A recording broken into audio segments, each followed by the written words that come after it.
Hello and welcome. In today's tutorial, I'll show you the easiest way to set a video as your live wallpaper on Android.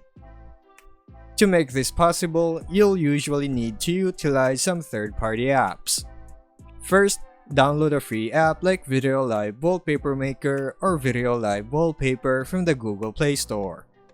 Once installed, open the app and tap the plus button to choose a video from your gallery, or any Add Video from Gallery button. You can trim the clip or adjust settings like sound on or off. After selecting, tap Set as Wallpaper and the app will let you apply it either on your home screen or both home and lock screens.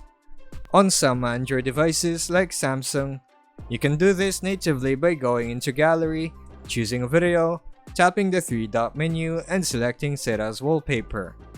And that's how you set a video as your live wallpaper on Android.